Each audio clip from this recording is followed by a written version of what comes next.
Welcome guys. सो आज के इस वीडियो में हम म्यूचुअल फंड पे एक कंप्लीट डिस्कशन करेंगे, जिसके बाद आपको मेरे हिसाब से बेसिक्स ऑफ म्यूचुअल फंड में कोई डाउट नहीं रहेगा। अगर आपने इन्वेस्टमेंट स्टार्ट कर दी है या आप स्टार्ट करने वाले हैं तो इस वीडियो को सेव कर लें और एंड तक जरूर देखें ताकि आप अपने इन्वेस्टमेंट्स को और बेटर हैंडल कर पाएं। सबसे पहला पॉइंट जो हम डिस्कस करने वाले हैं वो है what are mutual funds. Mutual funds होते क्या हैं? तो म्यूचुअल फंड्स वो कंपनीज है जो आपसे पैसे लेंगे, मतलब आप इनमें इन्वेस्ट करेंगे और आपके पैसे को वो स्टॉक मार्केट में मेजरली इन्वेस्ट करेंगे। अच्छा, तो इसका मतलब है आपके पैसे स्टॉक मार्केट में ही इन्वेस्ट होंगे? The answer is yes. Stock market में दो तरीके से इन्वेस्टमेंट किया जाता है। एक, आप डायरेक्टली जाके कोई स्टॉक खरीद लेते हो, जैसे रिलायंस का आपने शेयर खरीद लिया, टाटा का शेयर खरीद लिया। बट जब आप म्यूचुअल फंड में इन्वेस्ट करते हो तो आपको पैसे म्यूचुअल फंड कंपनीज में देने हैं और वो म्यूचुअल फंड कंपनी फिर आपके पैसे को अपने हिसाब से इन्वेस्ट करती है। तो ये है कॉन्सेप्ट। अच्छा, तो सर म्यूचुअल फंड को क्यों पैसा देना है? हम खुद भी तो इन्वेस्ट कर सकते हैं। जी हाँ, तो म्यूचुअल फंड में क्यों इन्वेस्ट करना है उसके हम तीन कारण हैं। पहला कारण, टाइम कॉन्स्ट्रेंट। टाइम कॉन्स्ट्रेंट क्या है कि आप एक बिजनेसमैन होंगे या आप कहीं जॉब करते होंगे तो आपको इतना समय नहीं है कि आप स्टॉक मार्केट को समझें, अच्छे से उसको परखें और फिर अपने पैसे को निवेश करें। अगर आपके पास समय है तो बेशक आप सोच समझ के इन्वेस्ट कर सकते हैं स्टॉक मार्केट में, बट यहाँ पे म्यूचुअल फंड हमें हेल्प करता है कि हम अपने पैसे को उनको दे दें एंड वहां पे कुछ स्पेशल प्रोफेशनल बैठे हुए हैं जिनको स्टॉक मार्केट की अच्छी नॉलेज है, तो वो आपके पैसे को अच्छे से इन्वेस्ट कर देते हैं। तो ये हो गया पहला बेनिफिट। दूसरा सबसे बड़ा बेनिफिट है डाइवर्सिफिकेशन का। डाइवर्सिफिकेशन का मतलब क्या होता है कि जब आप अपने पैसे को इन्वेस्ट करने जाते हैं तो आप एक स्टॉक, दो स्टॉक या 5-6 कंपनी के स्टॉक खरीदते हैं और इसमें पूरा चांस है कि आपको उसमें लॉस भी हो सकता है क्योंकि आपका डिसीजन गलत हो सकता है। बट म्यूचुअल फंड का खास बात यह है कि जब आप अपने पैसे को म्यूचुअल फंड में इन्वेस्ट करते हैं तो वो आपके पैसे को 1, 2, 3 स्टॉक में नहीं बल्कि 20 से 50 स्टॉक्स में डालता है। मतलब 50 कंपनियों के शेयर्स में आपका पैसा जाता है, तो जो पैसे डूबने का रिस्क है वो कम हो जाता है। क्या रिस्क कंप्लीटली खत्म हो जाता है? नहीं, रिस्क कभी भी कंप्लीटली खत्म नहीं होता है। रिस्क जो है वो डाइवर्सिफाई, बंट जाता है बहुत सारी कंपनियों में, इसीलिए आपका पैसा ज्यादा सेफ रहता है म्यूचुअल फंड में और लोग कहते हैं म्यूचुअल फंड इसीलिए सही है। आई hope this is clear. Okay, तीसरा बेनिफिट जो मैं आपको पहले ही बता चुका हूं कि म्यूचुअल फंड्स में जो लोग बैठे हैं इन्वेस्ट करने के लिए, they are professional in stock market. उनका यही काम है डे टू डे, तो वो आपके पैसे को बेटर इन्वेस्ट कर सकते हैं आपसे। तो ये समझ में आ गया कि म्यूचुअल फंड में इन्वेस्टमेंट क्यों करना चाहिए। अब आता है next point, SIP. SIP SIP आपने बार बार सुना होगा कि सिप करो, एसआईपी करो, पैसे आपको अगर ग्रो करने हैं तो। एसआईपी का फुल फॉर्म होता है सिस्टमैटिक इन्वेस्टमेंट प्लान। मतलब कि आप अपने पैसे को सिस्टमैटिकली का मतलब होता है पीरियोडिकली, जैसे हर 15 दिन में, हर 1 महीने में आप कुछ पैसे निकालो और पैसे को इन्वेस्ट करो। इसी पीरियोडिक इन्वेस्टमेंट को एसआईपी बोलते हैं। तो म्यूचुअल फंड्स के अंदर में जब आप इन्वेस्टमेंट करते हैं तो दो तरीके से आप पैसे लगा सकते हैं। एक तो ये है कि आज आपके पास में 5 से 10 लाख रुपए का कोई फंड है और आप उसको इन्वेस्ट करना चाहते हैं तो आप लमसम इन्वेस्टमेंट कर सकते हैं म्यूचुअल फंड्स में। दूसरा तरीका है कि अभी आपके पास फंड नहीं है बट आप चाहते हैं कि हर मंथ जब आप इनकम कमाएंगे तो उसमें से एक पोर्शन जो है वो मैं म्यूचुअल फंड में डालना चाहता हूं, तो आप एसआईपी कर सकते हैं उस केस में। तो एसआईपी करने से क्या होगा, ऑटोमेटिकली आपके बैंक अकाउंट से एक अमाउंट जो आप डिसाइड करोगे, 5,000, 1,000, 10,000, 500 रुपए, वो कटेगा और म्यूचुअल फंड में इन्वेस्ट हो जाएगा। इसीलिए एसआईपी बेटर क्यों होता है, क्योंकि एसआईपी में आपको कुछ सोचना नहीं है, ऑटोमेटिकली बैंक से डिडक्ट हो जाएगा। ना आपको डिसाइड करना है कि इन्वेस्ट करूं या ना करूं, एक बार आपने मन बना लिया ऑटोमेटिकली बैंक से डिडक्ट होते जाएंगे। नेक्स्ट पॉइंट आता है कि म्यूचुअल फंड्स में आप बार बार सुनेंगे बहुत सारी कैटेगरीज है इन्वेस्ट करने के लिए। Large cap category, small cap, mid cap, flexi cap. तो ये सब क्या है, ये सब क्या है तो हम समझते हैं। देखिए इंडिया के अंदर आप ये मान के चलिए कि सपोज कीजिए 500 बड़ी कंपनियां हैं, ठीक है, मान के चलिए। ऐसे तो बहुत सारी कंपनियां लिस्टेड है स्टॉक मार्केट पे, 1000 2000, बट हम टॉप 500 लेके चलते हैं। तो इंडिया की जो टॉप 500 कंपनीज है उनमें से जो टॉप 100 कंपनीज है उसमें जब आपका पैसा इन्वेस्ट होता है तो उसको हम लार्ज कैप बोलते हैं, ठीक है। लार्ज कैप फंड्स मतलब अगर आप लार्ज कैप म्यूचुअल फंड्स में पैसे लगाएंगे तो आपका पैसा भारत की टॉप 100 कंपनीज में लगेगा बाय मार्केट वैल्यू। अच्छा, तो मिड कैप क्या है? जैसे हमने 500 कंपनी की बात की, 100 हटा दीजिए। अब नेक्स्ट जो 150 कंपनीज है, मतलब 101 से लेके 250th जो टॉप 150 कंपनी है उसमें अगर आपका पैसा लगेगा तो उसको हम मिड कैप फंड्स बोलेंगे। तो लार्ज कैप क्लियर हो गया, मिड कैप क्लियर हो गया। अब 500 में से 100 चला गया, 150 चला गया, बचा कितना? 250 कंपनीज और बचे हैं। अगर आपके पैसे इन 250 कंपनीज में अगर लगेंगे तो उसको हम स्मॉल कैप फंड्स बोलेंगे। ओके, तो अच्छा, तो पहले 100 जो है वो लार्ज कैप, फिर नेक्स्ट 150 जो है वो मिड कैप, और उसके बाद में जो 250 कंपनीज है उसको हम स्मॉल कैप कंपनीज बोलते हैं, ठीक है। तीनों क्लियर हो गया। तो अब आपको डिसाइड करना है कि आपको कौन से फंड में जाना है। अगर आप सेफ इन्वेस्टमेंट करना चाहते हैं तो लार्ज कैप सबसे ज्यादा सेफ है, मिड कैप उसके नीचे आता है, और स्मॉल कैप जो है वो तीनों में से ज्यादा रिस्की होता है। तो इसका हमें समझ में आ गया। तो सर ये फ्लेक्सी कैप फंड्स क्या है? फ्लेक्सी कैप फंड्स में जब आप पैसे डालोगे तो फंड मैनेजर डिसाइड करेगा कि आपके पैसे को किस में डालना है, स्मॉल में डालना है, मिड में डालना है, लार्ज में डालना है। आप नहीं डिसाइड करेंगे, वो मैनेजर डिसाइड करेगा अगर आप फ्लेक्सी कैप में पैसे डालते हो।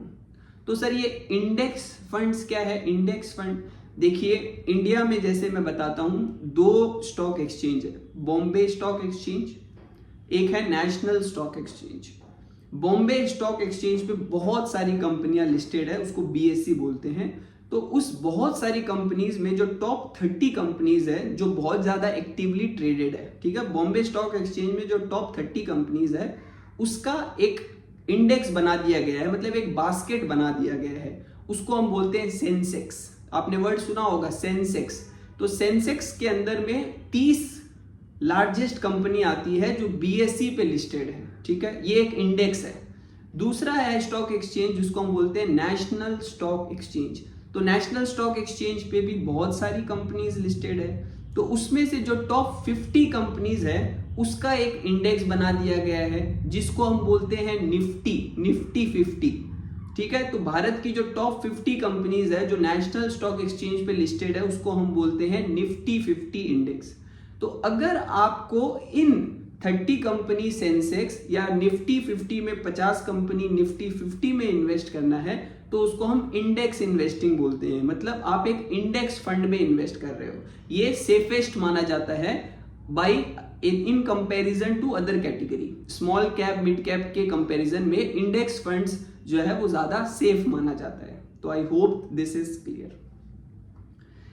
नेक्स्ट ये आता है कि अब हमको म्यूचुअल फंड में इन्वेस्टमेंट करना कैसे है, कैसे हम स्टार्ट कर सकते हैं। तो देखिए म्यूचुअल फंड्स में अगर आपको इन्वेस्टमेंट करना है तो आपको एएमसी चूज करना पड़ता है जिसको हम बोलते हैं एसेट मैनेजमेंट कंपनी। मतलब जैसे स्टॉक मार्केट में जो उसका हेड है रेगुलेटर उसको बोलते हैं SEBI, security and exchange board of India. तो सेबी ने एक लाइसेंस दिया हुआ है एएमसी एसेट मैनेजमेंट कंपनीज को कि आप एज अ म्यूचुअल फंड काम कीजिए, लोगों से पैसे लीजिए और इन्वेस्ट कीजिए। अब एएमसी के नाम आपने बहुत सारे सुने होंगे, जैसे निपॉन इंडिया एक एएमसी है, मोतीलाल ओसवाल एक एएमसी है, कोंट एक एएमसी है, पराग पारिक फ्लेक्सी कैप या पराग पारिक ये सब, तो एचडीएफसी, डीएसपी, तो ये सारे एएमसी है। अब आपको एएमसी डिसाइड करना है कि किस एएमसी में आपको पैसे डालने हैं।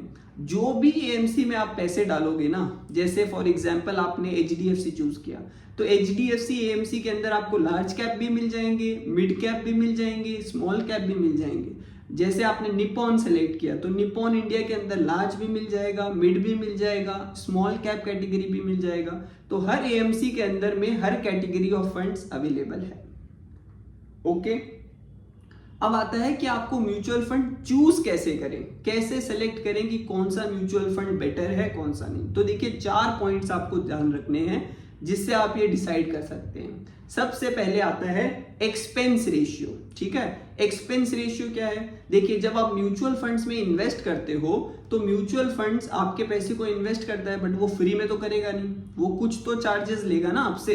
तो उस चार्जेस को बोलते हैं एक्सपेंस रेशियो। मतलब कि अगर आपने 100 रुपए इन्वेस्ट किए और उस म्यूचुअल फंड का एक्सपेंस रेशियो 1% है तो 1 रुपया डिडक्ट हो जाएगा, पैसे इन्वेस्ट कितने होंगे? 99। तो आप तो यही चाहोगे ना कि मेरे पैसे ज्यादा से ज्यादा इन्वेस्ट हो और कम से कम एक्सपेंस रेशियो हो। तो बहुत सिंपल है, आप म्यूचुअल फंड्स में कंपेयर कर लो, जिसका एक्सपेंस रेशियो आपको कम लगता है वो फंड आपके लिए बेटर हो सकता है। तो क्या खाली एक्सपेंस रेशियो चेक करके इन्वेस्ट कर दें? जी नहीं। ये हुआ एक पॉइंट। दूसरा पॉइंट भी हम सुन लेते हैं क्या है।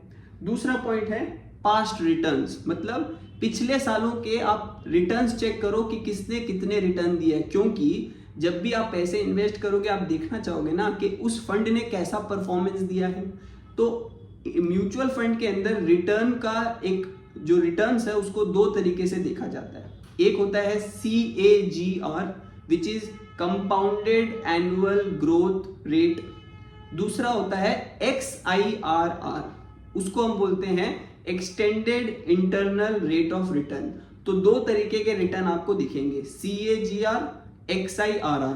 ठीक है, अगर आप अपने पैसे को लमसम इन्वेस्टमेंट करते हैं 5 लाख 10 लाख तो आपको CAGR देखना है कि किस म्यूचुअल फंड का CAGR ज्यादा अच्छा है। अगर किसी का 20% है, किसी का 25 है तो 25% ज्यादा बेटर होता है ना। ठीक है, अगर आप SIP करते हैं हर महीने तो आपको CAGR नहीं देखना, आपको XIRR देखना है। तो क्लियर है, लमसम इन्वेस्टमेंट करेंगे तो CAGR देखेंगे, SIP करेंगे तो XIRR देखेंगे। ठीक है, कितने सालों के रिटर्न्स को चेक करना है? एटलीस्ट 5 ईयर्स, 5 सालों के, पिछले 5 सालों के रिटर्न्स चेक कीजिए। कोई म्यूचुअल फंड जो 5 सालों में कंसिस्टेंटली अच्छा परफॉर्म कर रहा है उसको आपको सेलेक्ट करना है। पिछले 1 साल 2 साल का रिटर्न मत चेक कीजिएगा, क्योंकि हो सकता है वो फंड फ्यूचर में उतना अच्छा परफॉर्म करे ना करे उसकी गारंटी नहीं है, बट किसी ने 5 साल में अगर 20% रिटर्न दिया है लगातार तो इसका मतलब है वो फंड अच्छा है। ये 2 हो गया। तीसरा चीज जो आपको चेक करना है वो है एग्जिट लोड। एग्जिट लोड का मतलब होता है कि मान लो आपने पैसे म्यूचुअल फंड में लगाए बट किसी कारणवश अब आपको निकालने हैं 6 महीने के अंदर या साल भर के अंदर, तो क्या पेनल्टी म्यूचुअल फंड लगाएगा? वो म्यूचुअल फंड की पेनल्टी कितनी होगी? तो जितनी पेनल्टी कम हो उतना ज्यादा बेटर है। तो ये भी आप चेक कर लीजिए कि पेनल्टी कितना है, एग्जिट लोड कितना है। चौथा आता है AUM, एसेट अंडर मैनेजमेंट। अब ये AUM क्या है?